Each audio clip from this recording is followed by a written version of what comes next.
Realizing that someone you've been close to is narcissistic and evil is a profound and unsettling experience. It's like uncovering a hidden truth that shatters your understanding of trust and relationships. But this realization, this revelation, forces you to confront not only the nature of the person you thought you knew, but also deep questions about yourself and the nature of human relationships.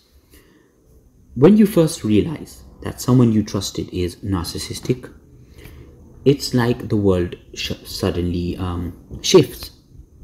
You start to see that their charm and affection were just masks for their true intentions.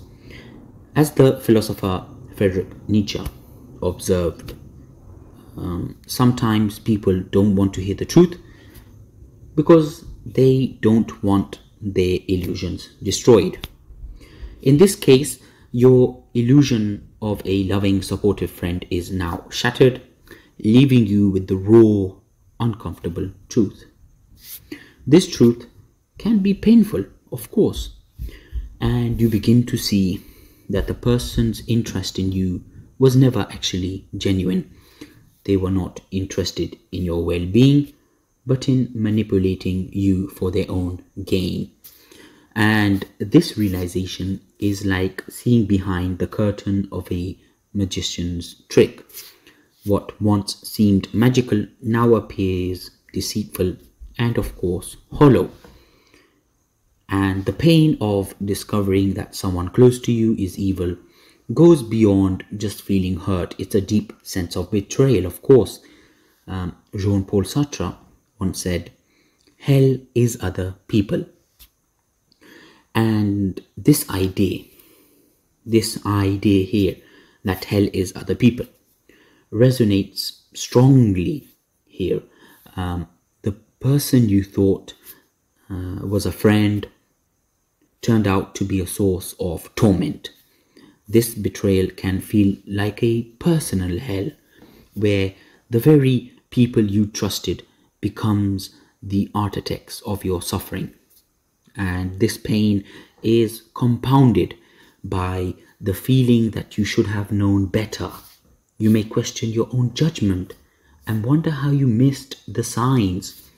As the philosopher Soren Kierkegaard noted, the most painful state of being is remembering the future, particularly the one you will never have.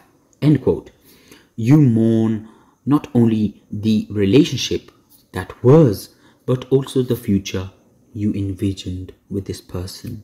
You never had a future with them, the future you imagined, and of course, it's very, very painful. Following this realization, this revelation, guilt often sets in. And you might ask yourself if you somehow invited this negativity into your life. Did you ignore red flags because you were lonely or too eager to please? You have questions like these in your mind. And this self-doubt can be consuming. Kierkegaard's words about the painful state of being reminded that part of the suffering comes from recognizing lost possibilities and unfulfilled dreams. The guilt of being deceived can be overwhelming, but it's important to remember that narcissists are skilled manipulators. They exploit vulnerabilities and they create illusions that are difficult to see through. As philosopher Hannah Arendt suggested, evil can be banal, meaning it's often ordinary and mundane rather than overtly monstrous. And this helps explain why you might not have seen their true nature earlier. So it's not your fault, don't worry. Now, in terms of the process of healing, recovering from this experience involves a process of rebuilding and self-reflection. Healing takes time, and often requires confronting uncomfortable truths about yourself and your past relationships. During the process of healing, maybe you think, hey, I've spent a lot of time with this person. What if I somehow mirrored their personality? What if I took something from them and it's within me? And you don't want to be like that person, right? So these sort of self-doubts are very normal. These thoughts are very normal. Friedrich Nietzsche's assertion that what does not kill me makes me stronger is very relevant here. The pain and betrayal you experience can lead to personal growth and a deeper understanding of yourself. This period of recovery can also lead to greater wisdom.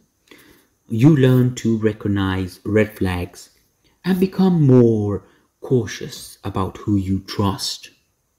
It's a painful lesson, but one that really helps you navigate future relationships more wisely.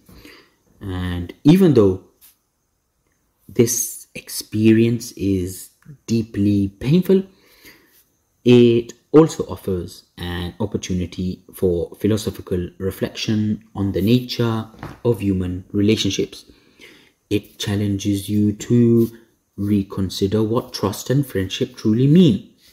As Carl Jung said, the shadow is a moral problem that challenges the whole ego personality, end quote.